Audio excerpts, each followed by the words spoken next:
Estamos grabando. Sí.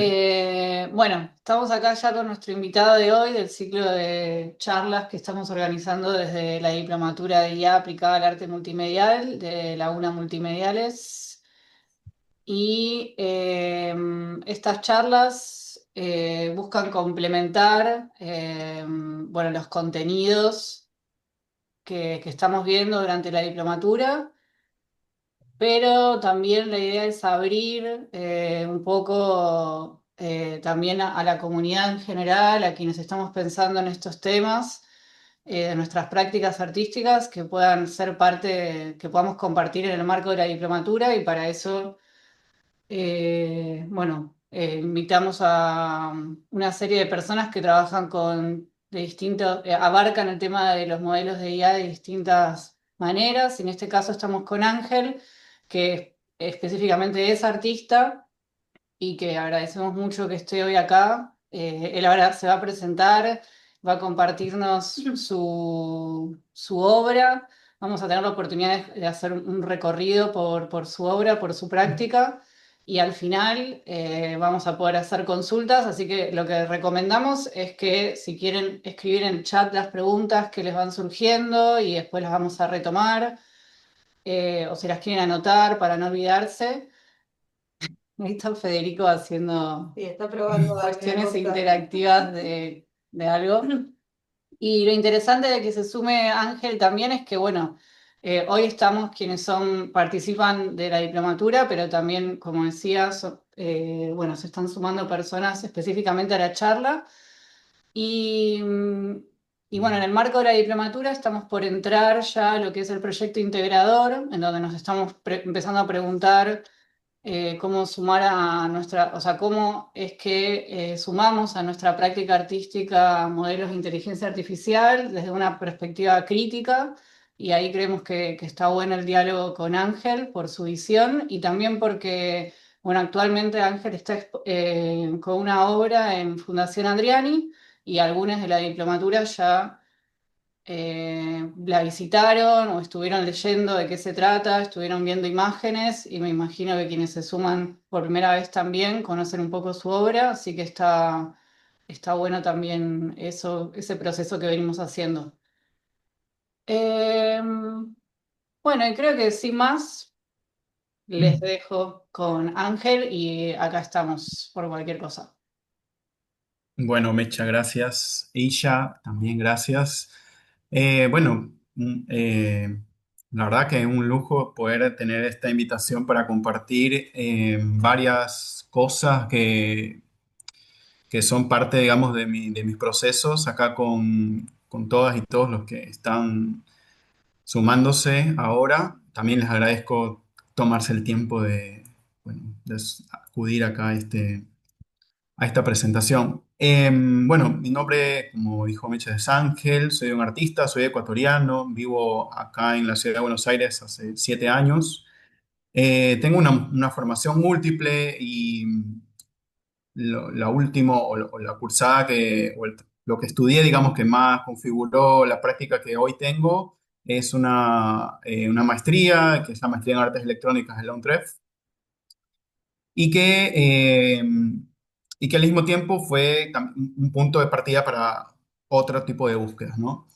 Eh, Básicamente mi trabajo, mis proyectos o las obras que realizo abordan una relación entre tecnologías y la idea de naturaleza, básicamente como de forma muy amplia y pensando en cómo se pueden generar relaciones entre tecnología y otros seres o otros agentes que no seamos nosotros como humanos. En ese gran marco, digamos, de relación es donde yo empiezo a proponer ciertas cosas, ciertas ideas, ciertos proyectos que hoy les deseo compartir. Y el título de esta charla es Xenoficciones y procesos creativos con IA. Y un poco el término es un término que he estado como escribiendo últimamente, digamos, para poder englobar o enmarcar eh, las búsquedas o formas de acercamiento que he propuesto, digamos, a diferentes temas que se encierran justamente dentro de este mismo término. Quería decirles que en este caso yo me voy a enfocar más como el proceso de la IA o cómo yo abordo algunos algoritmos que están dentro del campo de la inteligencia artificial, pero que también al mismo tiempo mis acercamientos son diversos, digamos, utiliza diversas tecnologías. Entonces, en algunos casos es más presente y en otros casos menos. Así que esta como selección tiene que ver más con esta presencia, digamos, de la inteligencia artificial.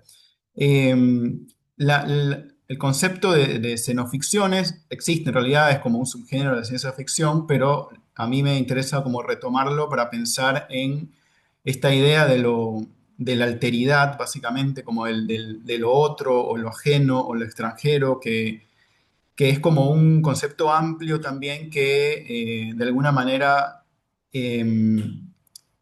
trata de explorar o de estudiar o de abordar también lo que no es, lo que no somos nosotros, básicamente.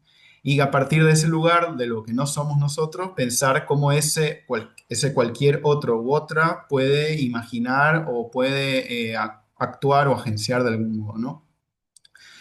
Entonces, básicamente esta idea de la ficción de lo otro está también dentro de ciertos conceptos que son como, esto son un par de diapos que estoy contando un poco algunos conceptos, eh, que para mí son como transversales también a los abordajes que tengo. Entonces, una idea principal es el hecho de vivir hoy en un momento de crisis de paradigmas binarios en todo sentido, ¿no? No solo en la identidad humana, sino también en la diferencia entre lo que es humano, lo que implica hoy en día ser humano, en realidad, ¿no? Pensando en cómo esta idea de individuo, por ejemplo, también se disuelve para dar paso a entender que no estamos conformados solo por un cuerpo, sino por múltiples cuerpos.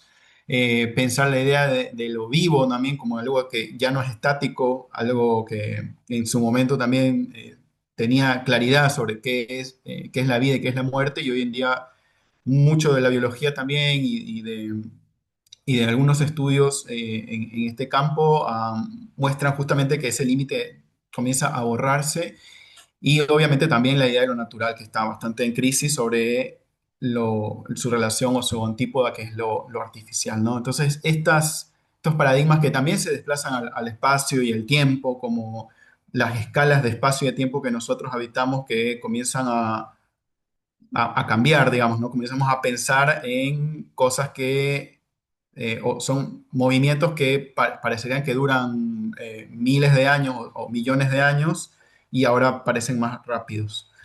Varios de estos crisis, varios de estos paradigmas o estos pensamientos son estudiados, son abordados por varios pensadores, filósofos, biólogos, varias personas que toman esto para poder proponer ciertas ideas que para mí están alrededor también de cómo pienso yo o por qué me interesa abordar cierta forma de especulación y cierta forma de ficción que no se centre principalmente en lo humano, ¿no? Y están estas tres autoras, por ejemplo, que son latinoamericanas también, como Marisol de la Cadena, que tiene un trabajo bastante amplio, obviamente, muy profundo, pero que básicamente propone esta idea de que eh, tomando el ejemplo del concepto, de la idea de seres tierra, eh, que habita en el pensamiento andino como algo que nosotros, los que no somos parte de esa cosmovisión, no podemos entender y que finalmente lo que hacemos son traducciones de lo que serían llamados los tiracuna o los seres tierra, que básicamente son como un otro para una cosmovisión no occidental. Y eso lo que hace emerger es básicamente que la comprensión de esto excede nuestra epistemología moderna, a la nuestra idea de conocer, que genera esta separación entre el sujeto-objeto, y que cuestiona también la ontología, básicamente, ¿no? Después, también otro pensador es Arturo Escobar, que plantea la misma idea de la pluriversalidad, no como una idea de multiculturalismo o diversidad cultural, sino como la idea de que existen múltiples realidades y que esas múltiples realidades no son miradas de un mismo mundo, sino múltiples formas amplias y complejas de entender la realidad, básicamente, o de mirar la realidad.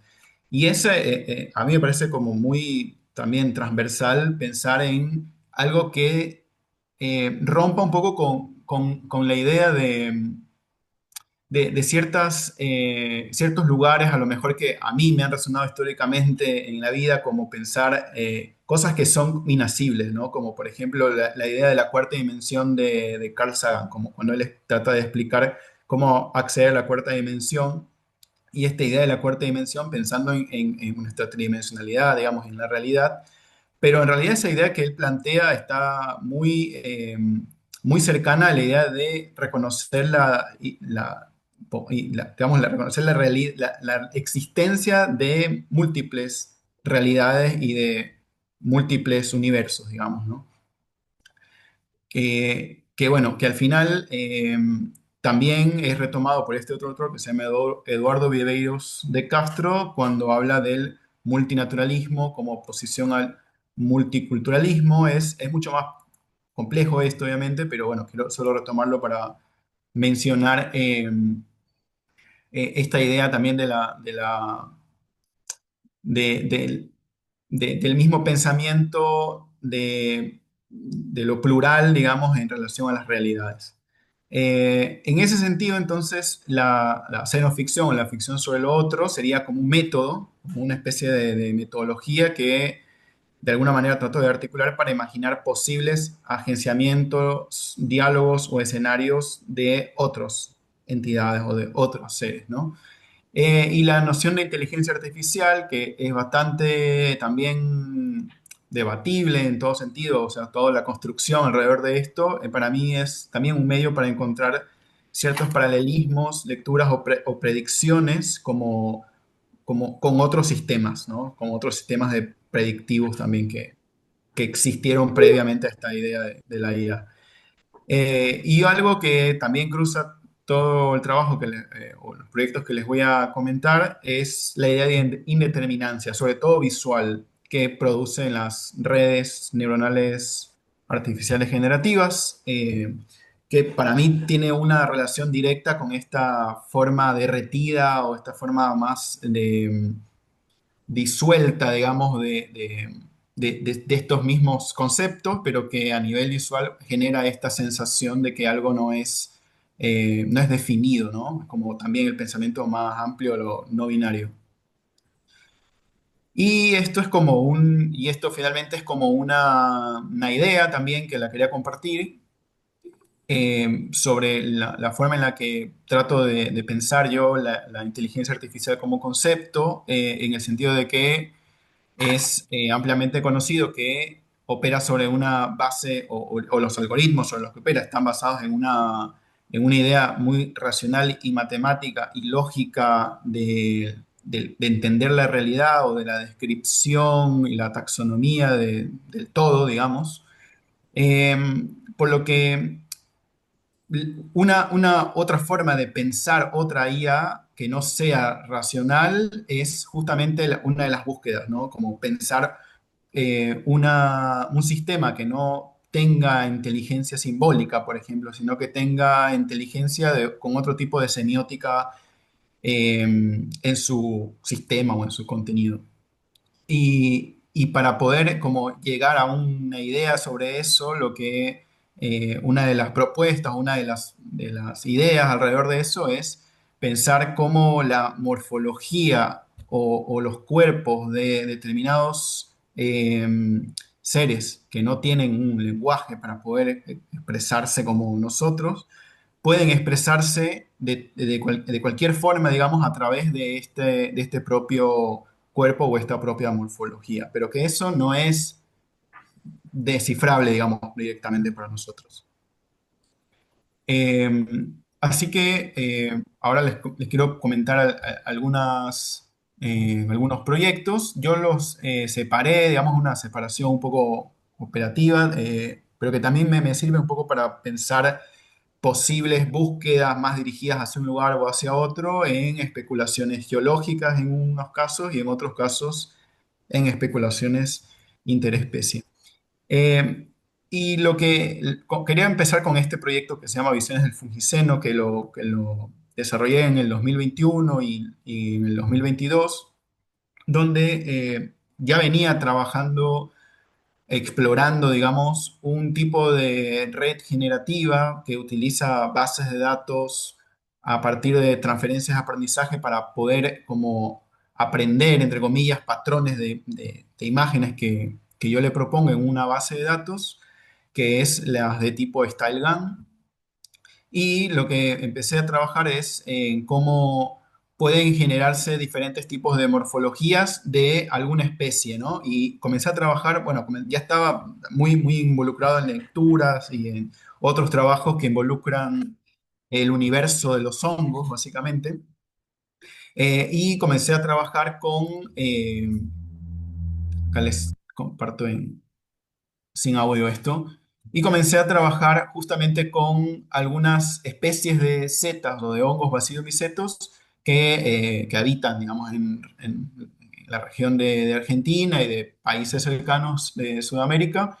Em, como bases de datos para poder entrenar una red que genere que genere nuevas formas o nuevas combinaciones de estos patrones biológicos. Y ahí la idea, lo que enseguida me surgió, digamos, fue esta idea de que los patrones biológicos contienen esa expresión inteligente que de alguna manera también es posible de reconfigurar para poder predecir cambios en estas morfologías de estos cuerpos, digamos, ¿no? Y a partir de esa exploración que fue estética, que fue con tecnologías para pasar de la imagen generativa al 3D y para también trabajar con espacios inmersivos, que en ese momento también estaba Mozilla Hubs, por ejemplo, activo y se podían hacer como muchas pruebas en ese sentido. Lo que hice fue como una serie de pruebas alrededor de las transformaciones de la imagen 2D a 3D y desarrollé un argumento de un corto, básicamente, un audiovisual corto, sobre una posible terraformación planetaria post-antropoceno. O sea, es decir, qué pasaría en una siguiente era geológica posterior a la que estamos viviendo, como es el antropoceno, y que esa era geológica de alguna manera no es una vuelta al Edén, es decir, no es como una recuperación de la naturaleza si nosotros nos extinguimos, sino que nuestra presencia en el planeta tiene un efecto posterior a nosotros, o sea, que supera nuestra propia presencia en el planeta. Y eso un poco como rompiendo ciertas ideas más tanatológicas, tal vez, de eso, de poder de decir que somos una especie que lo destruye todo y que tenemos que extinguirnos y que nuestra extinción sería como una solución al planeta, cuando en realidad lo que propongo acá es que esa extinción no es una solución necesariamente, sino que el curso de lo que ya está hecho va a seguir va a determinar otros caminos, digamos, ¿no? Y uno de esos caminos es justamente, en este caso de este argumento, es cómo la bioremediación, que es como un área que utiliza elementos biológicos para contrarrestar contaminaciones, puede redireccionar la manera en la que el planeta posteriormente va a reconfigurar su vida, por ejemplo, ¿no? Entonces, a partir de esta idea, comienzo a trabajar con una serie de visualizaciones con diferentes medios para poder como visualizar este planeta posterior y esta era geológica posterior. El audiovisual lo pueden ver, es bastante más largo, dura como 6 minutos. Eh, y lo que empecé como a abordar, digamos, es justamente el tipo de imágenes que podía seleccionar de la generación de esta red o este modelo que entrené con estos tipos de setas. Y estas imágenes lo que me parecía como justamente valioso o interesante, y que es lo que les comentaba hace un momento, es esto indeterminado, ¿no? Esta mezcla mm, entre el vegetal y hongo que se reconfiguran nuevamente, entre textura, entre forma, que es como la idea de figura y fondo también se pierde, por ejemplo, y que esa como indeterminancia termina teniendo una relación con este no binarismo que estaba intentando abordar desde el principio. Eh, es así que más o menos estas son una selección de algunas de las recomposiciones que hace la red neuronal a partir de generar algunas imágenes, que es básicamente una exploración por la parte interna del modelo, que se le llama espacio latente, y que esa exploración de ese espacio va pues, generando algunas imágenes que yo voy seleccionando, digamos, ¿no? Para poder construir después, ir haciendo pruebas que luego terminan siendo la construcción de este primer audiovisual. Y esto es, por ejemplo, una forma de representar una topografía utilizando estos mismos videos, pero pasándolos a- a algunos algoritmos que logran hacerlo en 3D. También me interesaba esta idea de lo fluido también, del tipo de movimiento que se comienza a generar en las interpolaciones. Y acá, eh, y acá lo que después empecé a pensar es cómo rematerializar esto, cómo esto que empieza de una base de datos que reconfigura estos patrones, que propone una nueva morfología, que luego la llevo a 3D, la puedo llevar a lo físico otra vez y lo puedo llevar a imprimirlo en 3D, por ejemplo, y que eso muestre de alguna manera estos mapas o al menos yo lo había planteado más como tipo archipiélagos, que es la forma que más me interesaba de como esta terraformación, básicamente, y que al mismo tiempo también me parecía que era un espacio que estaba bueno para poder estar dentro de este nuevo planeta, digamos, de esta nueva instancia de planeta. Y es así que también armé una visualización de un video 360 de cómo esta transformación, cómo uno puede estar dentro de esa transformación, ¿no?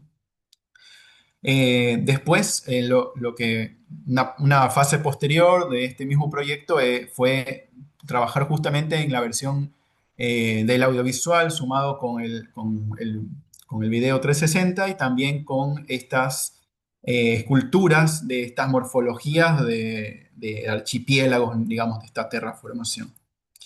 Que después también en un momento hice unas pruebas de estas mismas morfologías, pero en un molde donde crece micelio y la idea era como hacer una vuelta digamos, del origen, ¿no? Como son imágenes de setas que son generadas por el mismo cuerpo de miceliar, digamos, de donde surgen estas morfologías, que esta transformación termine en un ciclo morfológico generado, digamos, también por el crecimiento del micelio.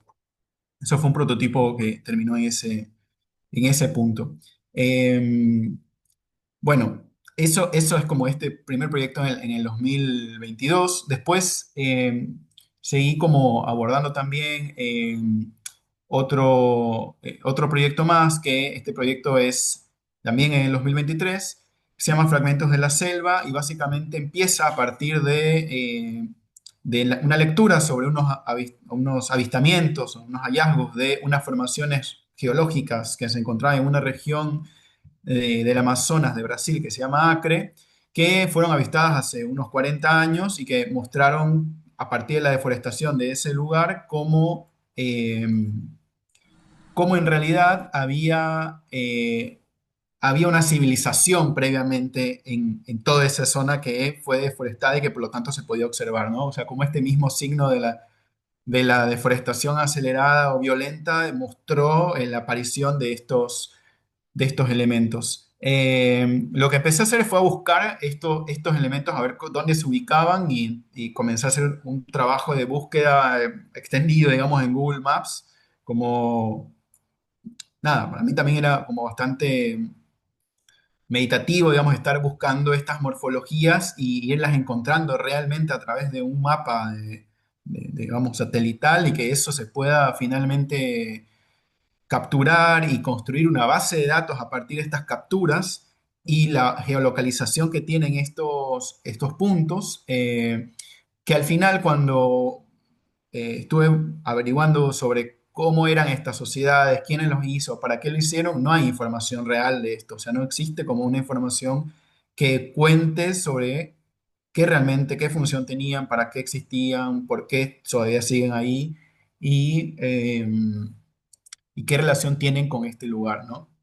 Lo que sí es claro es que eran un biodiseño generado por una población de un momento que no transgredía el paisaje, que no transgredía la selva o el lugar donde se encuentra y se integraba de alguna forma. Hay alrededor de 500 encontrados hasta la fecha. Yo encontré 300 básicamente en esa búsqueda que hice con Maps y que fui pineando.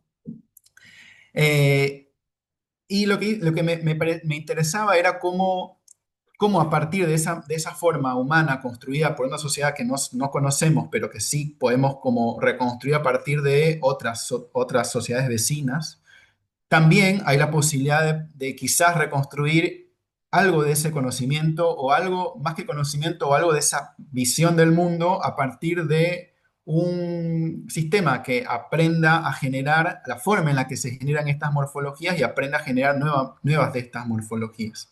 Es decir, como el proceso inverso, cómo conocer algo de este mundo a partir, digamos, de esta forma de ver el mundo a partir de los desarrollos que se hacían, que podemos verlo o entenderlo si quisiéramos hoy como tecnologías de ese momento, ¿no? Que pueden verse como observatorios, pueden haber sido espacios rituales, que es el lugar más común al que se llega siempre, cuando se encuentran cosas que no se entienden. Em, y lo que empecé a hacer fue justamente a buscar la forma de reconstruir esto, entrenando una red que con esa base de datos proponga nuevas iteraciones de esto, o que proponga como cambios de estas formas o posibles otras formas también. Y empecé otra vez a hacer el proceso de cómo pasarlas a tridimensión, cómo tridimensionalizar, digamos, eh, estos resultados y bueno, hice como distintos exploraciones desde también mapas de altura, qué sé yo, en Blender o utilizando otros algoritmos con Grasshopper y Rhinoceros, que son otros software, otros programas para poder trabajar en 3D con el objetivo de, bueno, estas animaciones y estos movimientos, cómo se pueden reconfigurar, ¿no? Así fui como llegando a ciertas reconstrucciones que me fueron interesando y que luego armé un audiovisual también sobre cómo sería o cómo sería estas nuevas reconfiguraciones. Todo tiene audio, lo voy a mutear porque no quiero compartirlo ahora. Eh, y me interesaba también en este momento pensar cómo esta genealogía de formas también, cómo pensar nosotros el tiempo de alguna manera, eh, que si bien esto muestra un estudio de estas formas que estaban en este lugar, de alguna manera también se puede estudiar cómo esas formas fueron configurándose y cómo podrían ser, digamos, cómo podrían haber llegado a ser. Y para mí estaba también cruzado por el pensamiento de muchas de las sociedades que viven hoy también en zonas cercanas a esta, que tienen esta idea del pensamiento circular del tiempo, ¿no? Esta idea del pensamiento de que el tiempo en realidad no es una fecha, sino que son ciclos sobre ciclos sobre ciclos dentro de ciclos que uno está habitando. Es una forma como muy abstracta para nosotros, obviamente, y por eso vuelvo a la idea de nuestra epistemología moderna nos impide ver eso, pero bueno, ¿qué manera hay de romper no de romper o de lograr introducir a ese pensamiento, ¿no? Y en ese sentido, lo que pensaba era cómo que un pasado tan distante se puede ficcionar, se puede imaginar cómo era, así como se puede ficcionar un futuro muy lejano. y que al final, si el pasado distante vuelve al comienzo en un sentido cíclico, básicamente ficcionar el pasado es ficcionar el futuro de nuevo. En ese sentido, lo que terminé armando para forma de presentar una instalación sobre esto fue imprimir estas morfologías y reubicarlas en un mapa reconstruido de una sección de Acre, que es donde se encuentran estos geoglifos, y empezar a iterar posibles constelaciones como un posible observatorio, ¿no? Que pudo haber existido en ese lugar, pensando en una forma de vincular un sistema predictivo de redes muy pre a nuestra sociedad y una relación con un sistema predictivo de redes neuronales presente, como una contraposición de dos posibles sistemas predictivos. Y después, este año empecé, digamos, siguiendo con esta idea de las especulaciones geológicas. Este año, voy a resumir esto. Este año estuve presentando este otro proyecto, donde también continué con la búsqueda de imágenes satelitales, con la idea de la imagen satelital que me llamaba, digamos, también como recorte de un territorio y el cambio de escala de la mirada y bueno, y esto. Básicamente comencé a abordar algo que ya había estado conversando, de hecho, en un proyecto desde el inicio del año pasado que había sido propuesto grupalmente con otros colegas, pero que no sucedió y que con ese germen, digamos, de ese momento de abordar la problemática del litio y sobre todo lo que sucede en el triángulo de litio, que es esta, digamos, este espacio territorial que existe entre, o que es considerado como un espacio entre Argentina, Bolivia y Chile, donde se encuentran las principales reservas de litio en este momento y que es un lugar que está bastante en disputa, digamos, por muchas razones que son bastante conocidas. Eh, Empecé a buscar cómo son esos lugares, cómo son estos salares, cómo son las piscinas o las piletas que existen allí, que son parte de los sistemas de extracción de litio a través de la extracción de la salmuera, la exposición al sol bueno, los procesos de irrumpir los ciclos de estas lagunas y de estos salares altoandinos con el objetivo de extraer un tipo de mineral y que ese residuo termine siendo también parte de algo que irrumpe los ciclos que ya existían ahí o que siguen existiendo de los salares. Para eso trabajé con otro sistema satelital más amplio que es SAS Planet, que tiene como integra varios sistemas satelitales y empecé a registrar muchos de los salares que existen de diferentes escalas, digamos, en todo este espacio del Triángulo de Litio.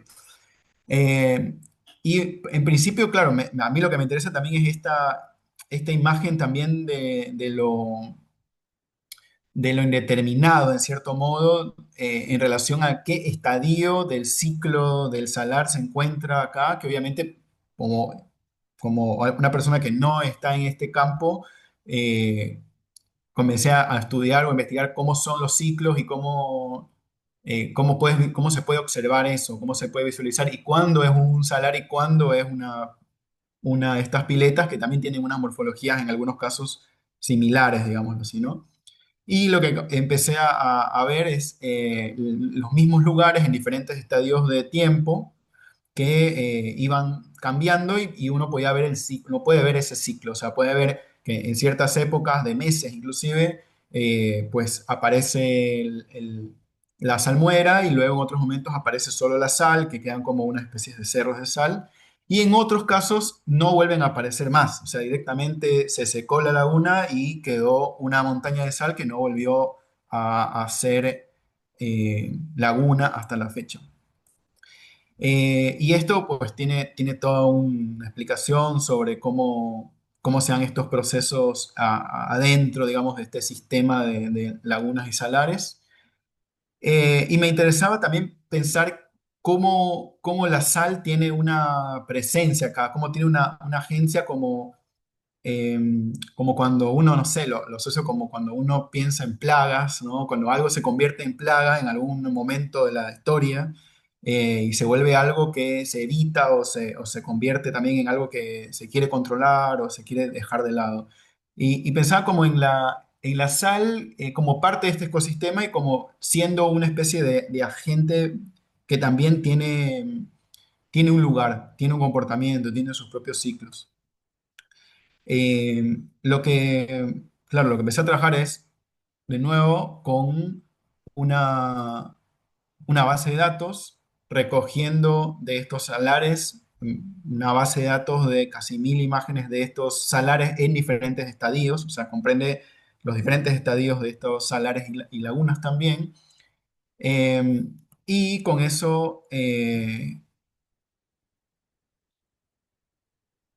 realicé la operación de entrenar una red neuronal que genere estas iteraciones y pueda como moverse hacia ciertos lugares según las dimensiones de la red, digamos, que puedan apuntar hacia lugares más de salar y hacia lugares más de laguna utilizando esta misma lógica de ciertas dimensiones. No sé si en algún momento digamos, de la cursada vieron el trabajo de Anna Rittler, por ejemplo, con los tulipanes, eh, que tiene un trabajo similar en el sentido de tomar una parte blanca del tulipán con una dimensión de la red neuronal. Un poco esa es como la operación, ¿no? Y paralelamente empecé a explorar cómo generar cristalizaciones de sal, cómo es esa operación de trabajar con la sal y cómo la sal se relaciona con el medio ambiente, con los tiempos que requiere para generar semillas de sal que luego se cristalicen. Entonces, a partir de eso, lo que propuse fue pensar en armar unas baterías de sal. Las baterías de sal son unos dispositivos que básicamente utilizan la sal como medio para poder pasar, para poder convertir un líquido en medio donde pueda pasarse energía a partir de el uso de electrodos, un ánodo y un cátodo, donde uno pueda reducirse y el otro oxidarse, o sea, el uno pierde electrones, el otro gana electrones, se hace un paso de electrones que genera voltaje.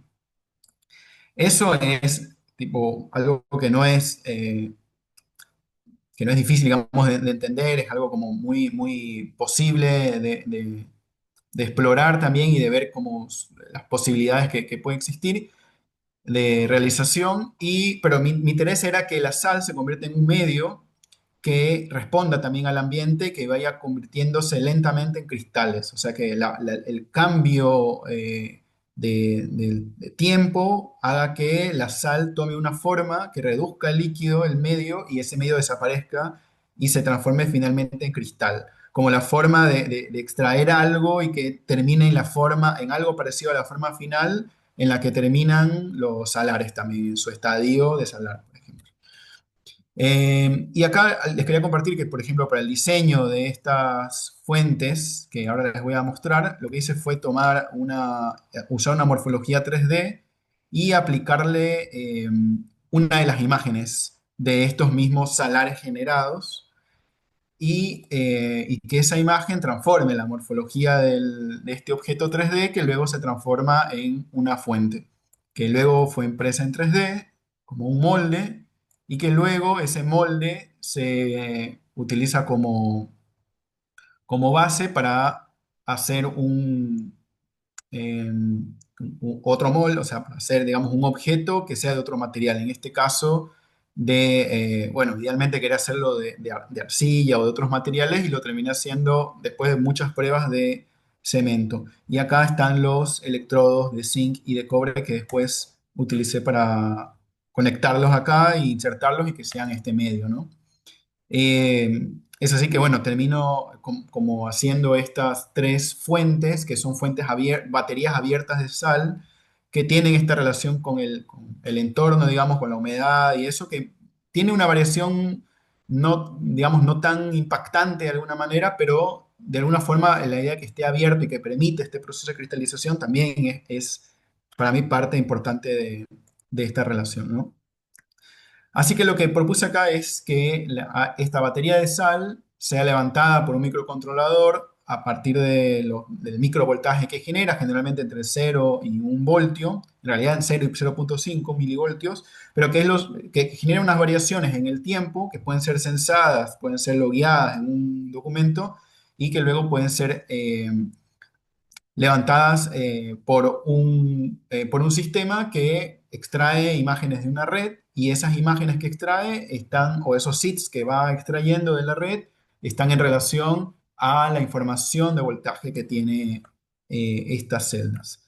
Y finalmente, y bueno, y al mismo tiempo también un sistema de audio generativo con varias grabaciones bueno, de registros que fui o sacando, digamos, de diferentes lados mientras estaba buscando información sobre las problemáticas de los salares, sobre todo de las maquinarias y bueno, de algunas personas que están ahí justamente reclamando la no comunicación y la no negociación, ¿no?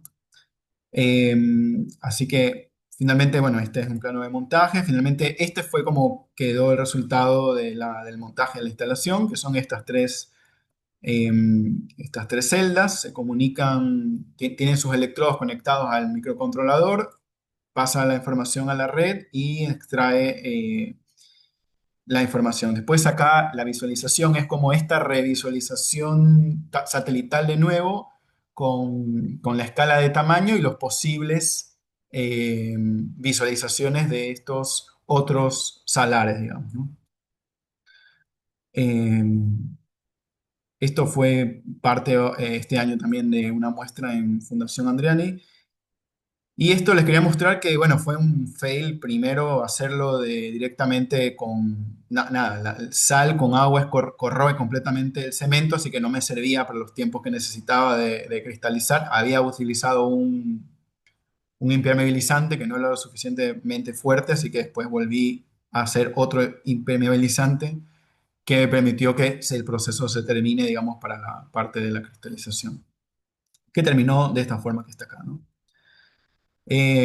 Y bueno, después está otra parte. Esto un poco me interesaba, o sea, pensar en algo que no es necesariamente un cuerpo como lo pensamos, digamos, como un animal o como una bacteria como tal, sino como algo más amplio, como pensar un salar que tiene otros tiempos y otras escalas, o un geoglifo que tiene también una marca de algo que pasó en un momento y que es una transformación también geográfica y que tiene un impacto también en la forma en la que se concebía, digamos, el mundo en ese lugar, en ese momento, y también la transformación, la posible transformación planetaria o imaginar como las siguientes terraformaciones, ¿no?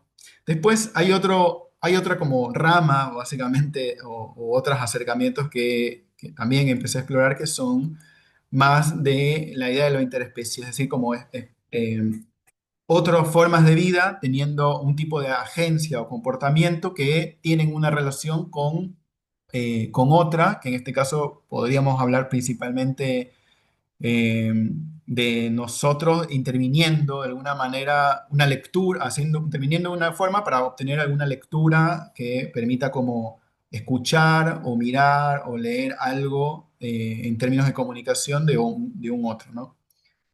Eh, Así que este proyecto que les quiero presentar es el 2023, se llama Develar los Pantanos y es un proyecto que terminé realizando en una residencia en una ciudad del sur de Francia, en una zona donde que es como una ciudad pequeña que está llena de pantanos.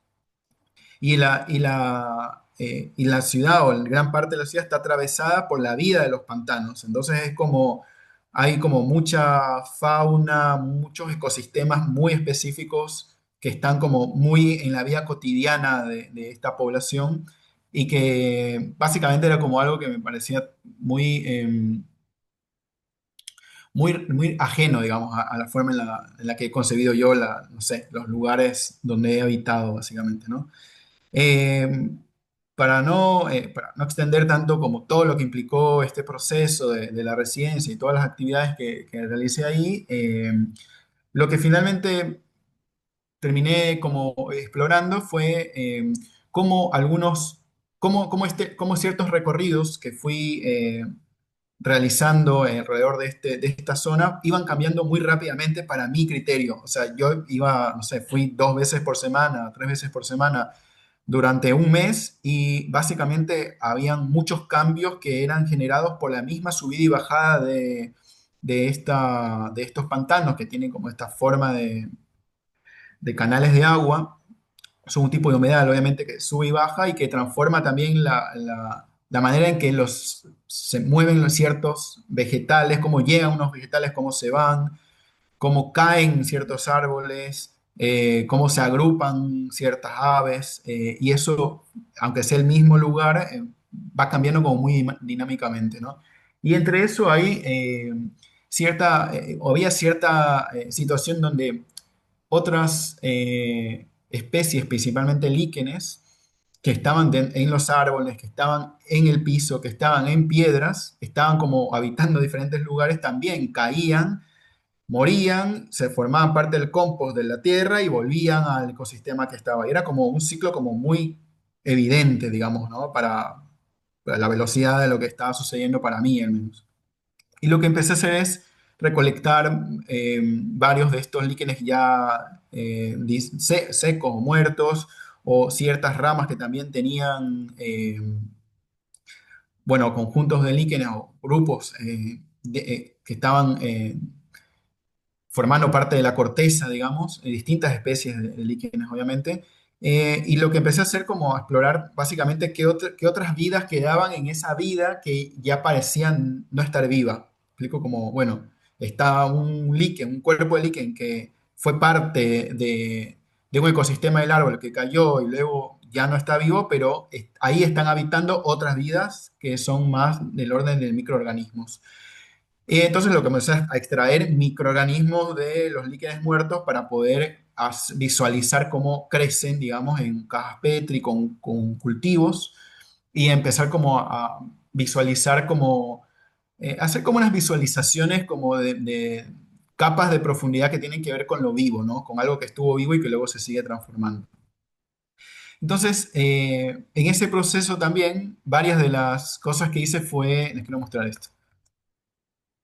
Aquí en esta imagen, por ejemplo, lo que terminó siendo la instalación fue un audiovisual que está de fondo y luego hay eh, dos celdas de combustible microbiano, que son un tipo de baterías también que funcionan con, con microbios en un medio, que en este caso sería un medio como el lodo, donde al quitarle el oxígeno comienzan a tener una actividad en búsqueda de oxígeno y comienzan a hacer un intercambio de electrones, digamos. Y esto es también algo que se utiliza a muy baja escala porque no es eficiente, digamos, pero esa actividad microbial genera una energía y esa energía me interesaba censarla también, como saber que ese comportamiento está manifestándose colectivamente de una forma.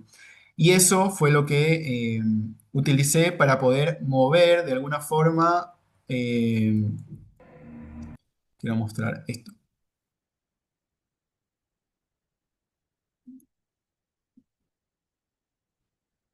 Ahí va. Le quito el audio. Pero bueno, este tipo de cortezas, por ejemplo, que tenían líquenes también, que tenían estos microorganismos, los fui utilizando. Bueno, por una cosa no me quiero extender tanto, les quiero mostrar que fui recolectando estos elementos, por ejemplo, y aquí fui sacando estas muestras, pero también hice unas fotogrametrías de esto. Y esas fotogrametrías, dice de muchas de estas piezas, ¿no? Y de estas fotogrametrías las fui reconfigurando para como hacer un timelapse de su descomposición, que terminaron siendo estos tipos de videos que están acá.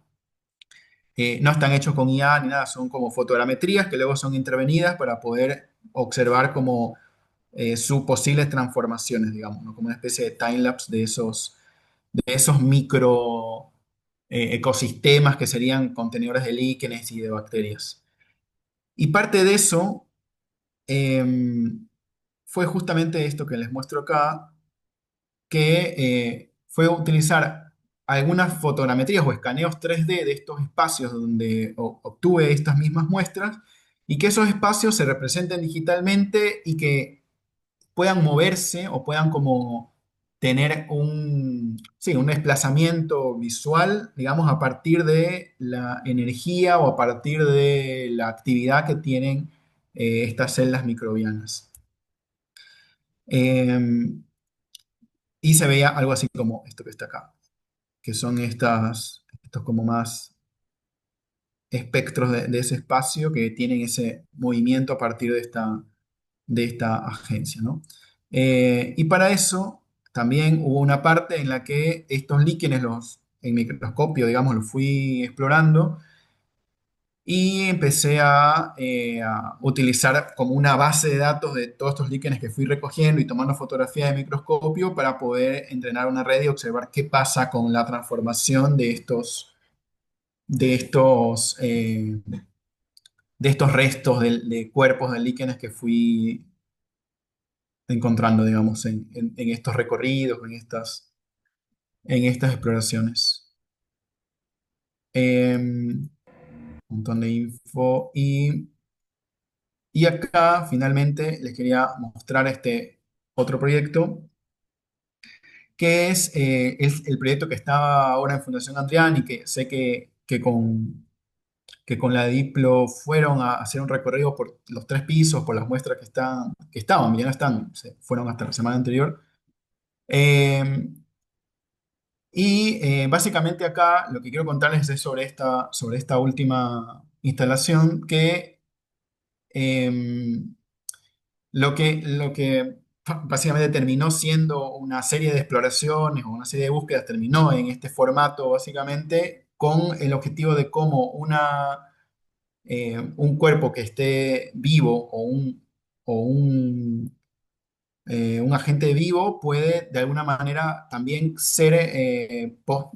puede expresar de alguna manera a través de ciertos indicadores, o sea, ciertos bioindicadores, puede expresar sus condiciones vitales y esas condiciones vitales se pueden traducir en señales que se puedan utilizar para poder ejecutar ciertas instrucciones. Y esas instrucciones en este caso fueron por un lado la generación de imágenes de una red neuronal, que es la misma red que había entrenado en la primera obra del audiovisual que se llama Visiones del Fungiceno, pero que la utilicé acá para que a través del sensado de este cuerpo de hongo o de micelio, pueda extraer seeds de esta red en tiempo real y pueda ir mostrando cómo digamos, ese cambio de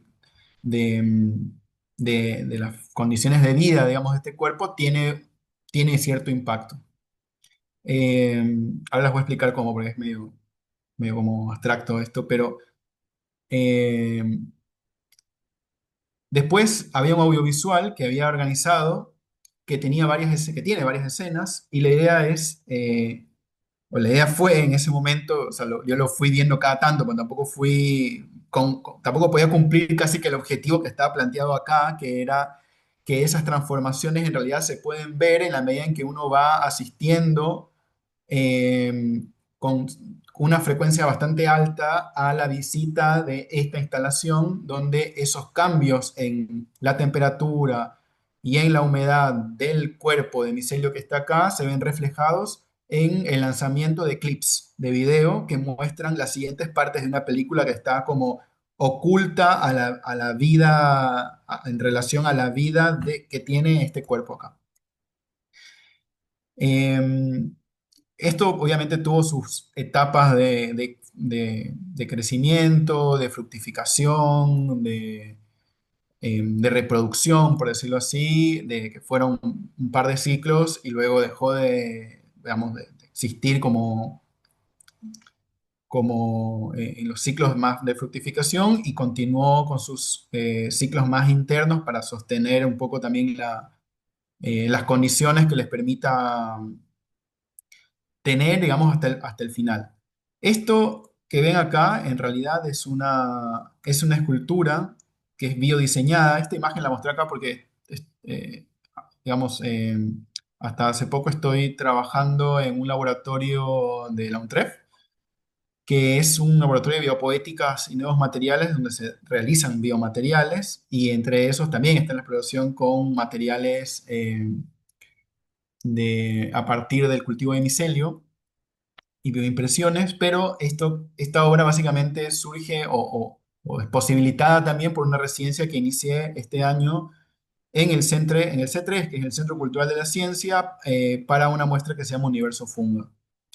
Y en esa muestra empezamos a trabajar, a explorar de nuevo el crecimiento de hongos, el cultivo de hongos para para guiar tal vez el crecimiento a partir de moldes o de otras maneras, ciertos sensados digamos, de la vida de los hongos y de otras especies como líquenes también, como ven acá en la imagen. Entonces comenzaba otra vez a tener esta otra búsqueda también que tenía previamente con la morfología y la vida de los líquenes.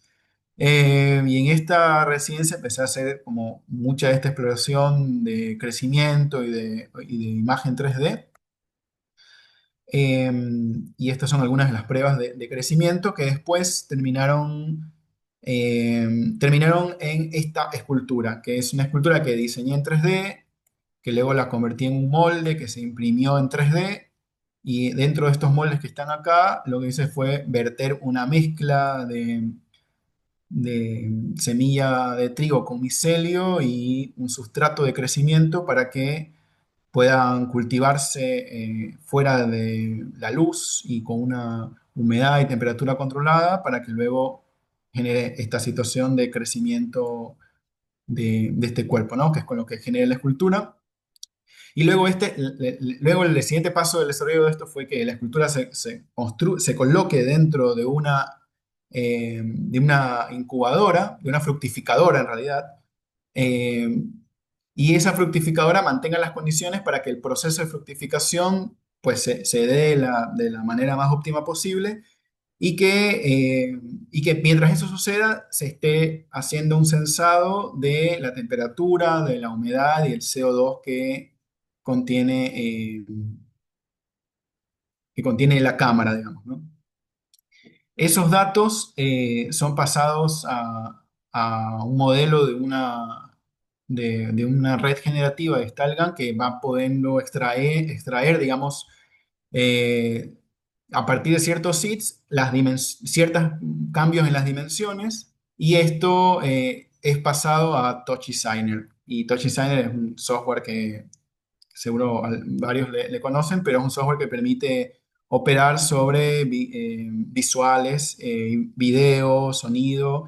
Permite comunicarte con microcontroladores también y con cualquier otro sistema que puedas tener comunicación serial o SC.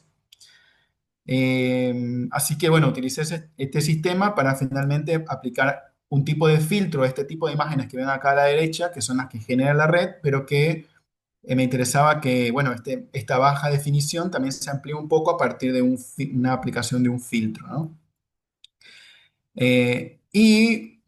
Varias de estas imágenes hice unas pruebas de paso de 2D a 3D con una plataforma que te permite como pasar de imagen 2D a 3D automáticamente con un algoritmo generativo, que fue la primera vez que utilicé algo así, y que me parecía como interesante que ese objeto 3D luego sea parte de un como escenario que sea como parte de esta película sobre como otros movimientos de hongos, ¿no? El tipo de hongo que usé acá es un Pleurotus, es un hongo ostra, eh, dentro del cuerpo de la escultura que termina teniendo esta relación más de comunicación, digamos, el sistema de comunicación con Touch. La incubadora, luego está el primer proceso de incubación, con humidificación y tal, el sistema electrónico.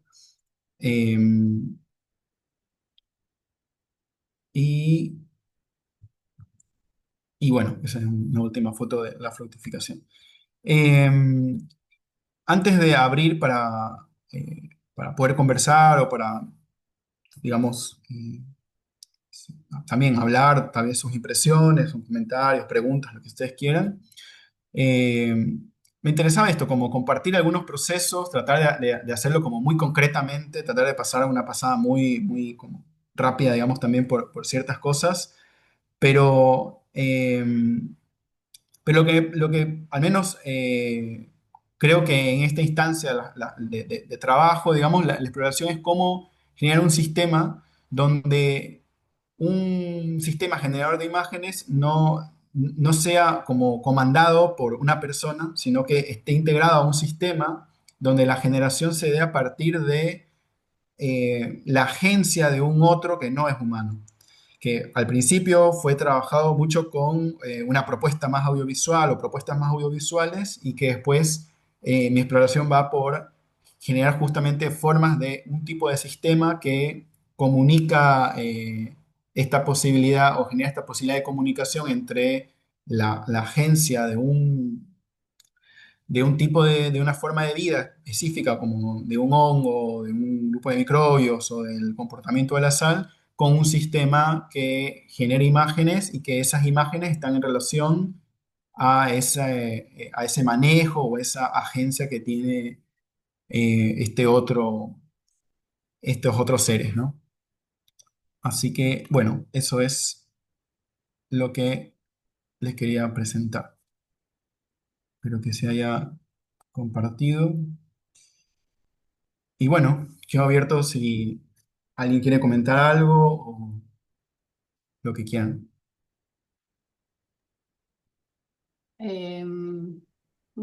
Bueno, gracias. O sea, no se puede aplaudir en Muchas Zoom. gracias.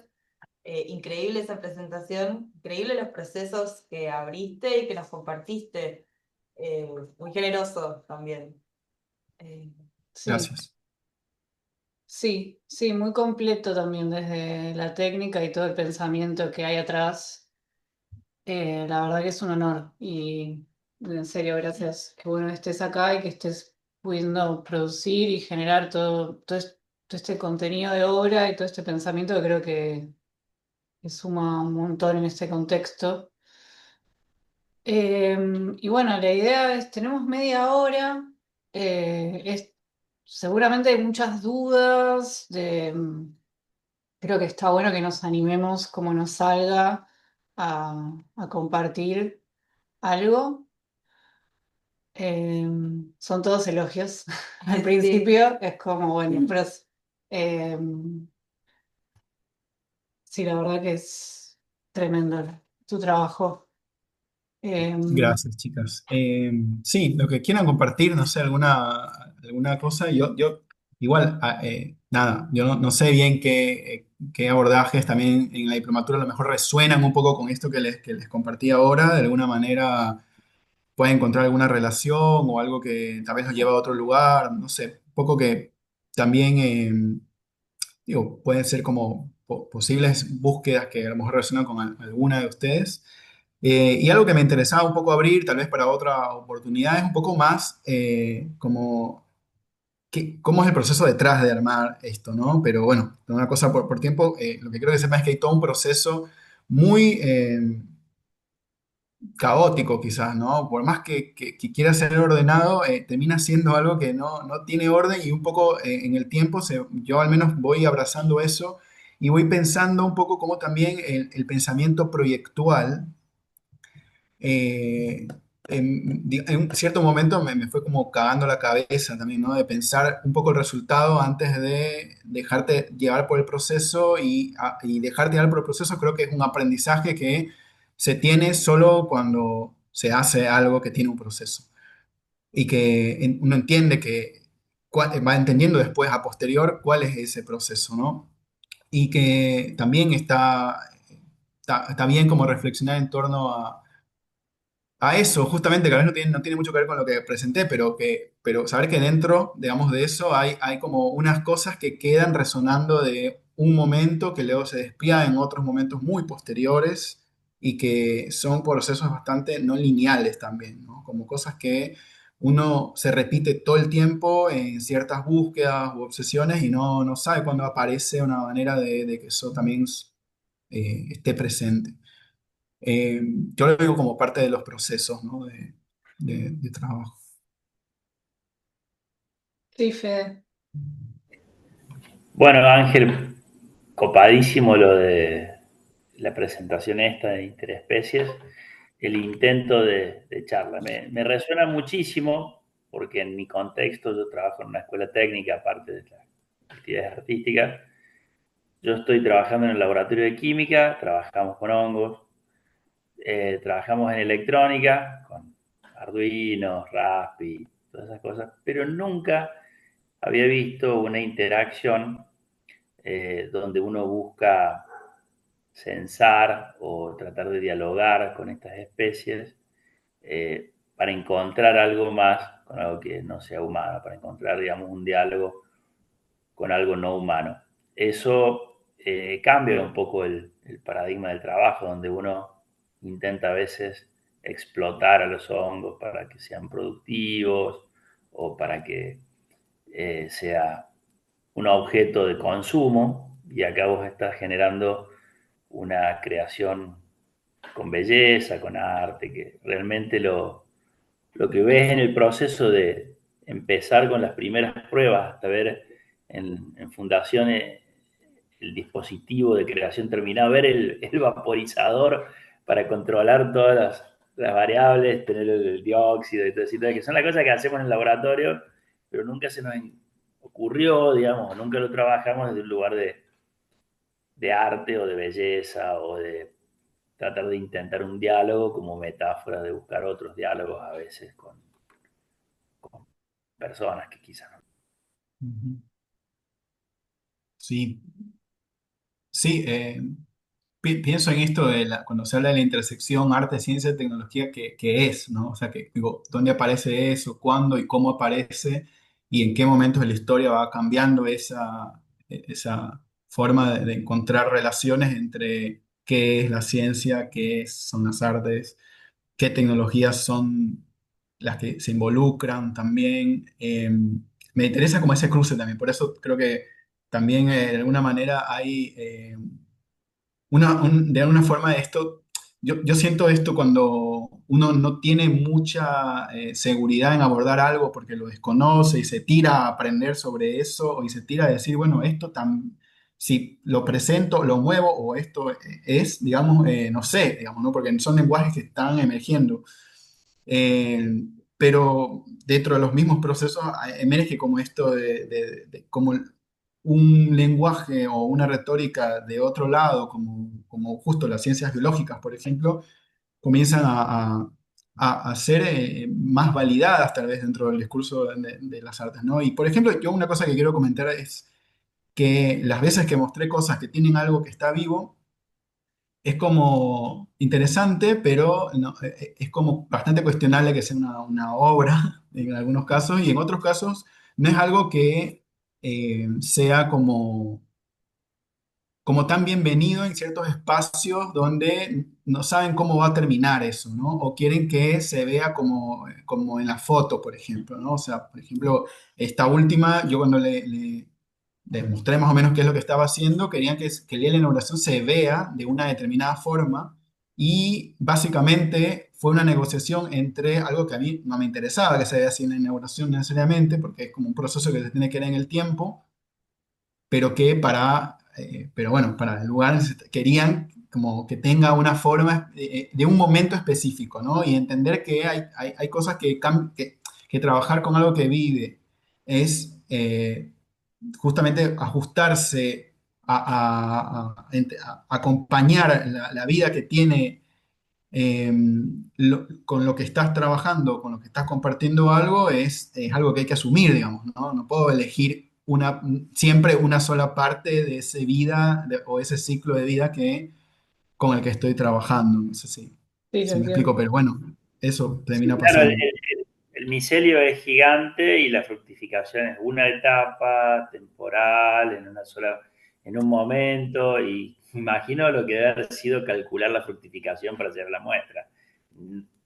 Me saco el sombrero porque laburamos con hongos en el laboratorio y no es fácil. No, no, es muy, muy. Sí, bueno, justo por eso fue también algo que lo fui ensayando todo el año antes de ese momento, con varias pruebas y todo, pero fue muy, muy también cosas de un tiro. Fue como podía mucho fallar, pero bueno. Después también, por ejemplo, lo de las celdas de las baterías de sal, al final hay un proceso de cristalización que se logra solamente después de 1 mes y medio de que eso está inmóvil. Entonces al principio es una cosa que tiene agua y no pasa, no se ve como la sal, ¿no? Y un poco fue como explicar que eso va a suceder y va a suceder y que confíen que eso va a suceder y sucedió en un momento. Pero bueno, son tiempos que tiene la misma, la obra, digamos, tiene su propio tiempo. Es algo que, si bien las cosas se piden que se exhiban por 3, 4 meses, no sé, bueno, tienen un ciclo, o sea, tienen como cosas que suceden en ciertos momentos. Y que para mí lo interesante es como justo acompañar todo eso, desde el momento en que no pasa algo que te interese o otra cosa que te interesa y que, bueno, que también estetizamos cosas, ¿no? Con relación a ciertos funcionamientos de otras entidades. Así que bueno, también es parte de repensar eso. Hola, ¿puedo decir? Ah. La Sí, Pau. Paula. Oli, bueno, maravilloso. Me encanta tu obra. Yo que como más reflexiones,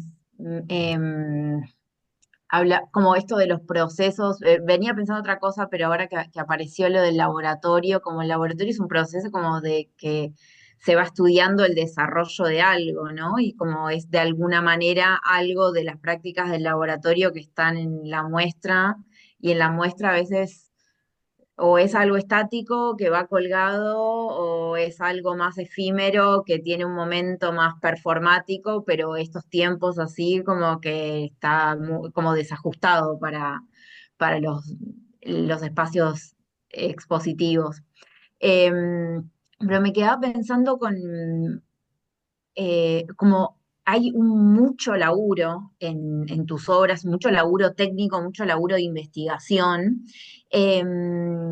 Y pensaba, bueno, en varios, como en el de los hongos, te quería preguntar, a ver, como que me parece que en el trabajo con los hongos que mencionaste la residencia en el C3, que hay algún tipo de colaboración con investigadores, pero sobre todo me interesaba preguntarte del otro, el del laburo con el de la obra Cristalizar el Vacío. Me parece que tiene como, a diferencia de como estas otras de los hongos que son como más del laboratorio, esas más como de un geólogo, de un trabajo como de campo u otro tipo de escala ya de base.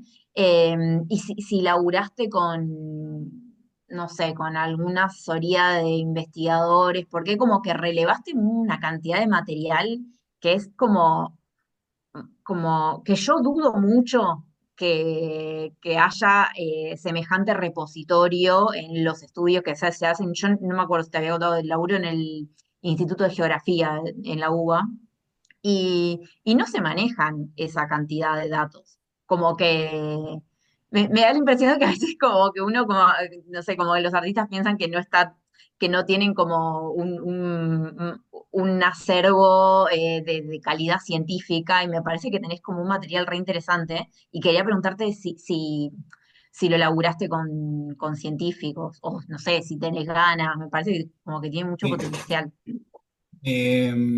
Sí, está buenísimo lo que preguntas, porque una cosa que se me viene a la mente ahora es esto de que cómo aparece la idea de base, de construir una base de datos. Digamos, en cada uno de los trabajos que les mostré, hay siempre hay una base de datos involucrada que recolecto yo de alguna manera. O sea, como colecciono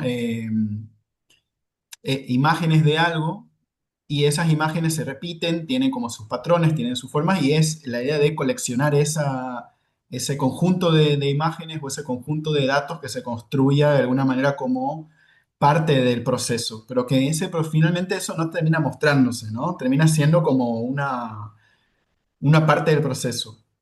Y que a mí también me parece interesante que sea, obviamente que yo lo reconozca y lo valoro como parte, ¿no? Pero sí es también como algo que es repetitivo y como operaciones que son repetitivas dentro, que no sé, me quedo pensando un poco eso de que no, yo lo siento como algo que lo disfruto mucho, por ejemplo, en ciertos momentos, cómo reunir esas imágenes cómo buscar en un mapa y ponerme horas a buscar y a buscar y a tomar screenshots de partes que voy encontrando como mis patrones a partir de mi propia búsqueda y luego le paso a un algoritmo que encuentra patrones, digamos, en las imágenes que le paso. Es como una cosa medio tautológica ahí, de alguna forma.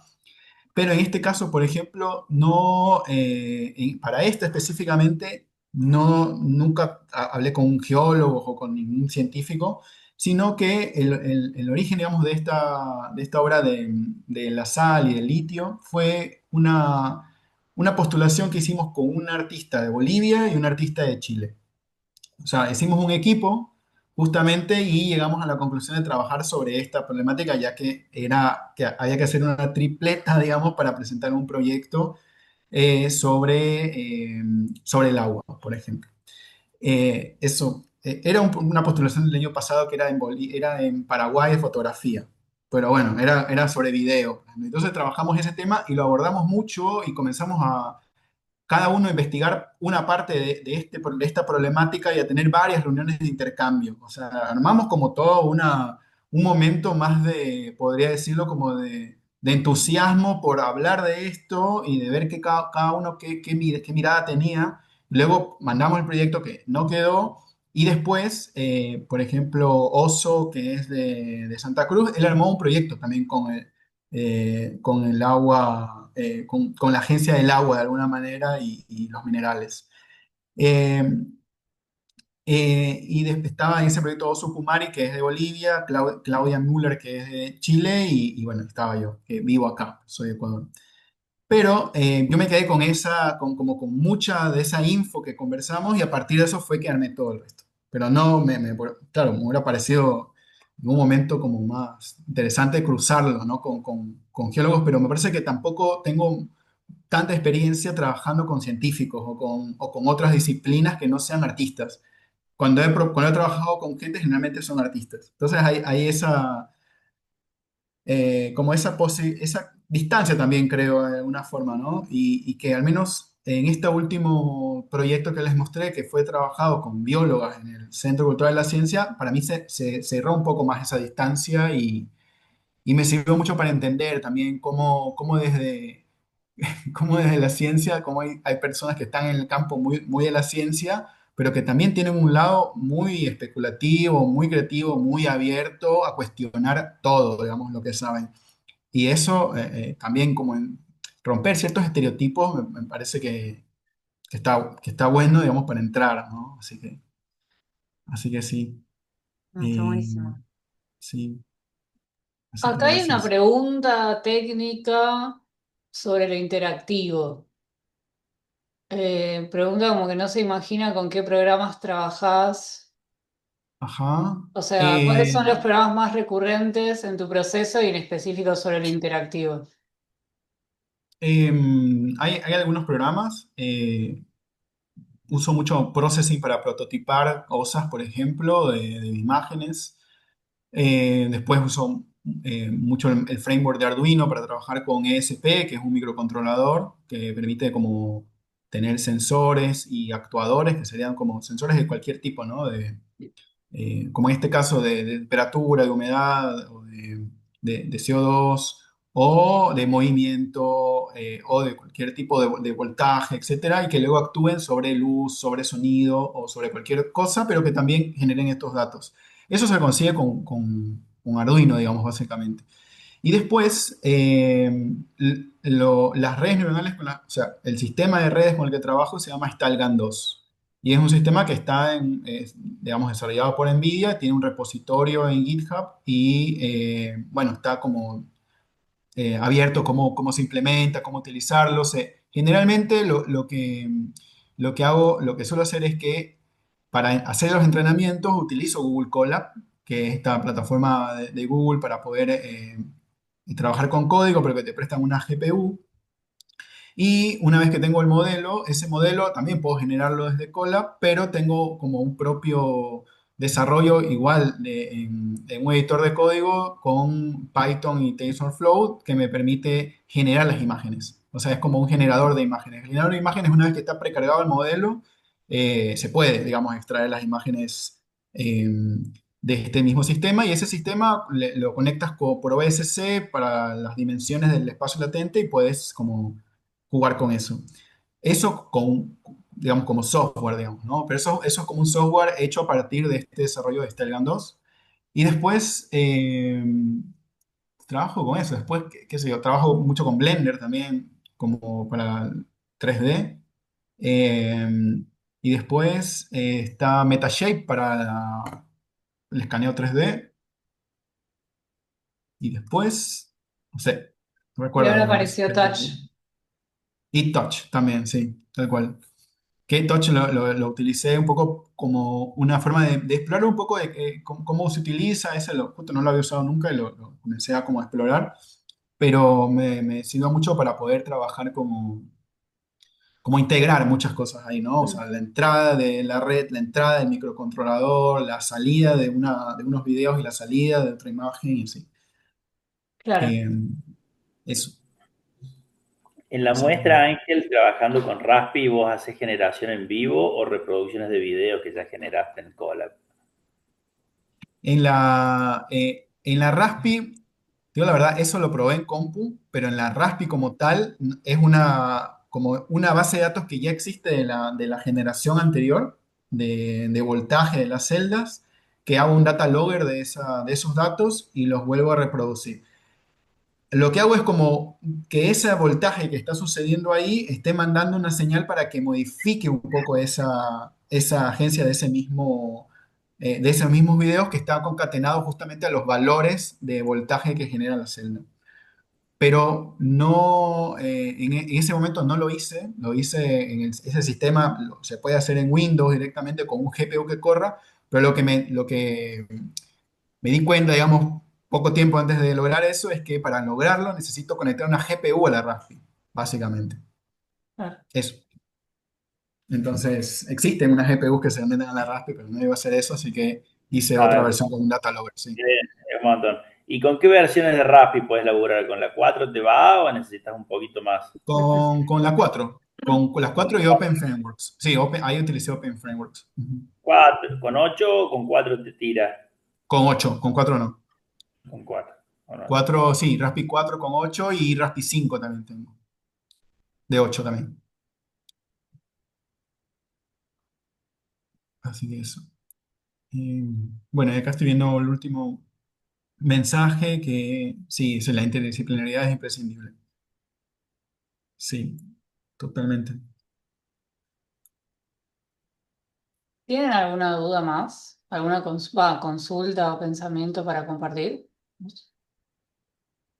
No, yo quería comentar nada más que me pareció súper interesante toda la coherencia que tienen todos los proyectos, ¿no? Más allá de que cada proyecto tiene su particularidad, hay de fondo toda una identidad transversal que atraviesa todos los proyectos que me parece súper interesante. Nada, eso, como que me pareció muy, muy interesante todo esto. Todos los proyectos en sí, pero además toda la identidad que hay detrás de cada uno que une a todos. Me parece que está muy bueno eso. Muchas gracias. Yo tenía perdón, una pregunta más técnica. Ahí en el proyecto de los salarios mostraste algo de audio generativo, un diagramita de flujo. Yo Ah, puede uso ser, Pure Data también. Sí, sí, Pure Data. ¿Verdad? ¿qué programita es? Me parece que es un programa muy viejo que anda muy bien para samples y todo eso. ¿Cuál es? ¿Cuál usaste? Pure Data Vanilla. Pure Bien. Data, Pure Data. Pure ¿Verdad? Data, sí, Pure Data. Pure Data está bueno ese. Es re viejo, pero anda bárbaro, me parece. Sí, es re viejo, es lo que aprendí a utilizar hace 1000 años y no, ahora está ¿cómo? No me acuerdo. Hay otro Pure Data nuevo, no me acuerdo cómo se llama, que tiene otra interfaz que no se llama Pure Data, No, ese es más lindo. pero sí, pero Pure Data, yo realmente antes de mostrar estos trabajos, tengo otros trabajos también, pero mucho antes trabajé mucho con sonido también, o sea, trabajando con patches y haciendo sonido en vivo. Y bueno, sí, Pure Data es como un software que me gusta mucho y en este caso lo que hago es que esos mismos datos que se generan del voltaje de las celdas van al patch de Pure Data, que eso refunciona, que es tipo levantar esos datos que manda Arduino, los levanta Pure Data y le mando la señal para que mande ciertos samples y haga un proceso de síntesis granular de esos samples. de esas muestras, digamos, de audio. Y eso es el audio que Yo suena ahí. tenía una consulta, comentario, un poco a raíz de lo que dijiste hace un ratito de como, bueno, en qué estamos en la diplomatura, ¿no? Ujú. Eh, o sea, como tu trabajo está más vinculado al módulo de imagen y video, que ya pasó hace un par de meses, ya como hace 2 meses, fue uno de los primeros módulos, entonces empezamos por prácticamente en ese módulo, que fueron 4 clases que vimos notebooks en Google Colab, específicamente con modelos de difusión en la interfaz Confi.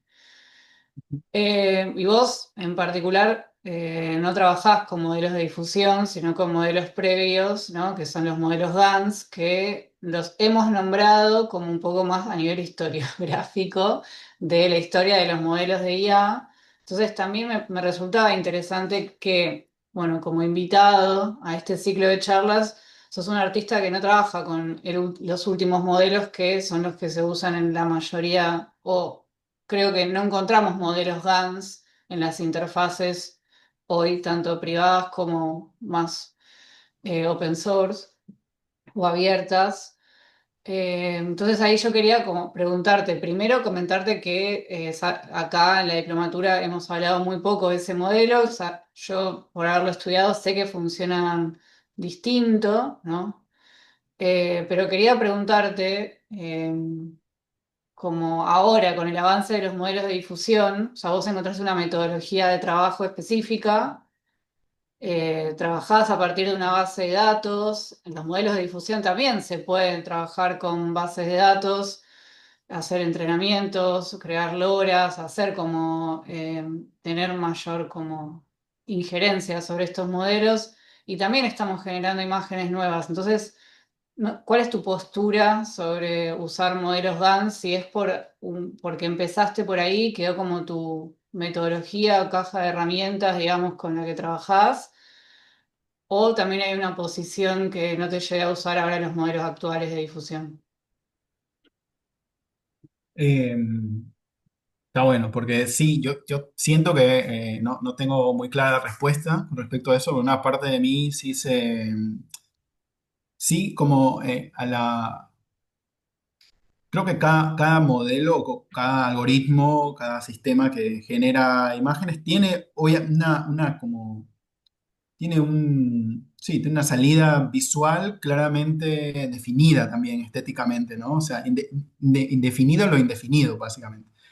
Y como la aparición de la forma de los primeros generadores, digamos, de Midjourney, cuando apareció DALL-E y después Stable Diffusion y bueno, y los siguientes generadores, para mí eh, tiene sí, una forma con la que no terminé de conectar en ningún momento, básicamente, ¿no? En un primer momento trabajaba con Bakugan también, que es este primer proceso de trabajar con lenguaje y con eso, con prompts o con palabras clave y eso. Pero después lo que comencé a conocer y aprender, yo sé que están algunos procesos que sí permiten como mayor posibilidad de exploración más amplio de lo que sería el prompt y el lugar de usuario se corre, pero a mí yo no tengo tanta exploración en eso, siento que es como algo que por ahora no lo he explorado, digamos, como que en algún momento me gustaría abordar algo específico, siento como que algo que me llame como a abordar eso y explorar algo específico de eso, pero en general sí siento que las redes GAN, las primeras, está el GAN 2, eh, por ejemplo, tienen algo un poco más, no sé si la palabra es transparente o un poco más claro de su funcionamiento, digamos, en relación a la información que yo le paso y cómo procesa esa información en la transferencia y cómo funcionan las capas, o sea, cómo funciona el proceso de entrenamiento por capas. Y yo puedo visualizar las capas que se van entrenando, digamos, y puedo ver esa transformación desde la transferencia hasta las capas más primitivas, digamos, de la red. Entonces, como que tengo cierta posibilidad de ver cómo está construido y cómo opera ese algoritmo y por eso también el lugar que tiene para mí es una red generativa que está dentro del discurso de la inteligencia artificial, pero que no tiene está un poco más transparentado, aunque igual se pierda, digamos, la trazabilidad de ciertas cosas, para mí está un poco más transparentado. Y después hay una cosa con relación al indeterminado o al error, que es un tipo de error, que es un tipo de error que al menos no encuentro en otras imágenes generadas con modelos de difusión, que es como un error que tiene como, es de otro orden, no sé cómo. Y eso es un poco lo que me convoca también a trabajar con esto, que por eso había comentado al principio esto de la indeterminancia visual, un poco desde esa idea también, ¿no? Sí, Ujú. Eso. genial. Sí. Bueno, eso. Eh, bueno, no sé. Sí, Ah, yo podría seguir haciéndote preguntas, pero me gustaría saber si alguien más quiere animarse a decir algo, ya que estamos acá conectados. Em, Estaba tratando de acordar una pregunta que surgió en Andriani, era justamente sobre el modelo que usaste de IA, era sobre StyleGAN. Y había una duda sobre la interactividad, o sea, cómo se estaba convirtiendo esa imagen en tiempo real. Eh, Me acuerdo de esa consulta, ¿no? Como que entiendo que había un sensor también, ¿no? Que estaba como controlando, estaba dando los datos de la humedad, la temperatura del hongo. Eso lo ujú. veíamos en pantalla, pero a la vez ese dato podía hacer algún tipo de intervención sobre la imagen, ¿no?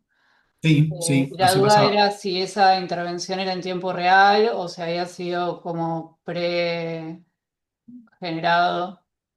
No, en esa sí era en tiempo real todo. O sea, había un sensado que era en tiempo real, que es básicamente unos valores que tienen una estabilidad, pero que van cambiando a lo largo de varios días, varias semanas, básicamente, que es la humedad, que se va modificando con un humidificador en un principio, luego después los ciclos de fructificación ya no, y con un sensor de temperatura, que esa temperatura va cambiando un poco en relación también eh, al espacio de donde está la incubadora.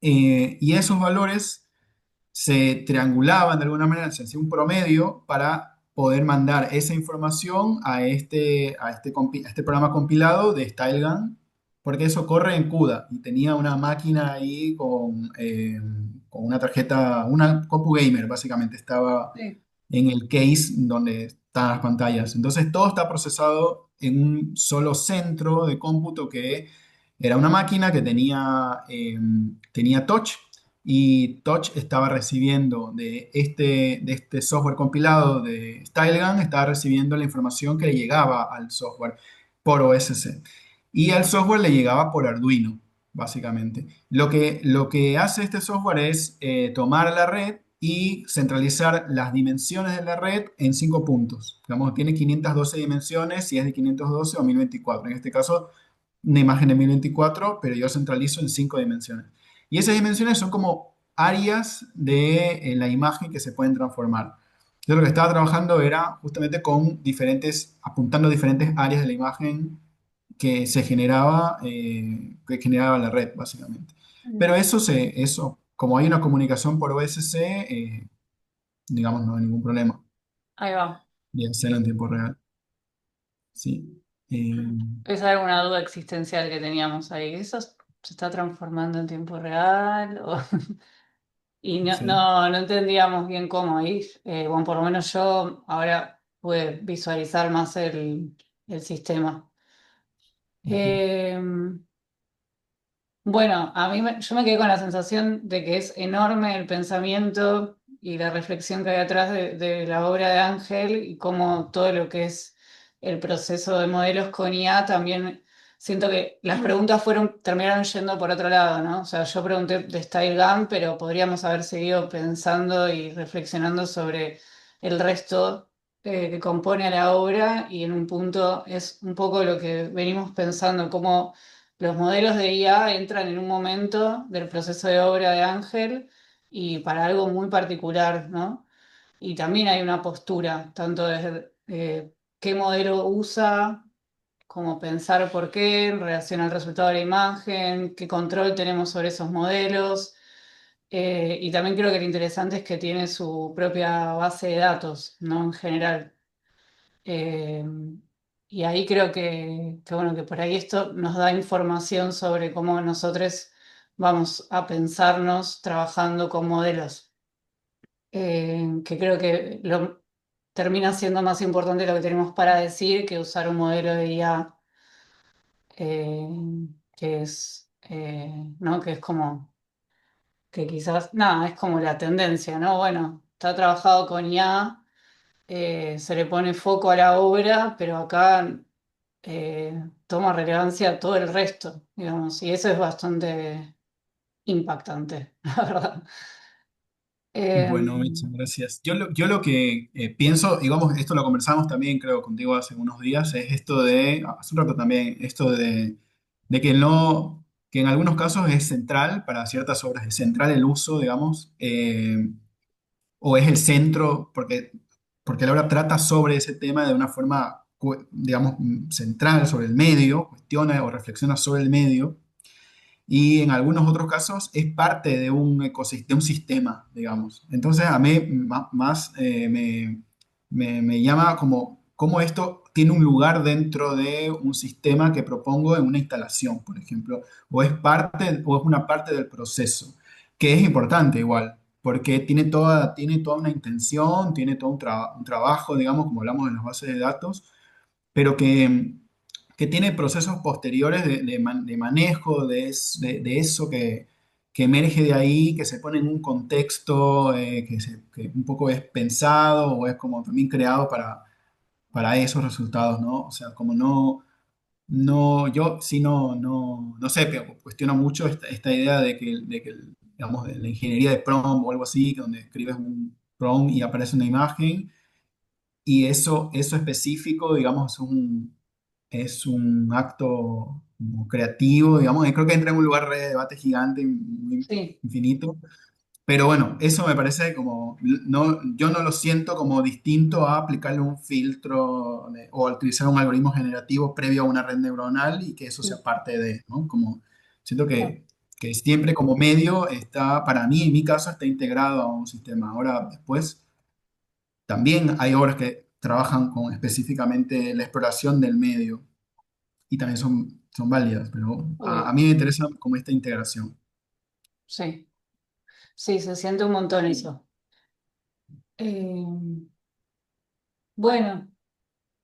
Para cumplir con tema horarios, creo que ya estamos bien de horarios para todos. Son las 9 menos cuarto de la noche además. Gracias fuimos 46 personas y prestando Increíble. súper atención, así que fue muy interesante. Gracias a todos por conectarse y gracias Muchas Ángel. gracias. Gracias a ustedes, gracias a quienes se conectaron, gracias a ustedes, Mecha, Isha y bueno, toda la diplomatura también por sumarse a esto y eso. Gracias. Sí, gracias a vos. Y bueno, muy importante también el cruce porque acá estamos desde la UNA Multimediales y Ángel también es parte de un TREF, de la maestría, ¿no? De Artes Electrónicas Sí, o tal de la cual. Quería, carrera. quería aprovechar un Sí, espacio de 2 segundos de un spam de sí, algo que es que yo trabajo en la maestría en artes electrónicas de la UNTREF y este sábado hay una actividad que es abierta a todo público, digamos, que son unas jornadas de arte electrónico. Y son unos encuentros que abordan sobre el arte y la tecnología en este momento, cómo funciona la escena o qué se puede pensar, digamos, de la escena del arte y la tecnología en este momento desde varias instituciones ahí les mando el link, varias instituciones que están como trabajando y dando espacios también para el trabajo de arte y tecnología acá en Argentina, ¿no? Sobre todo acá en la ciudad de Buenos Aires. Así que hay varias actividades, están mucho más que invitadas para sumarse, cualquiera de las actividades que estén propuestas ahí, digamos, me parece como también bueno para tener algún tipo de intercambio o que conozcan un poco una. también las actividades que hacemos. Sí, yo ya les había invitado por Discord, había enviado el link para que ya se vayan organizando a ver si podían ir el sábado, pero nada, ahora estamos siendo invitadas directamente por Ángel, así que intentemos ir. Así también creo que la escena es re importante compartir entre las carreras, las universidades que estamos pensando y generando en este sentido.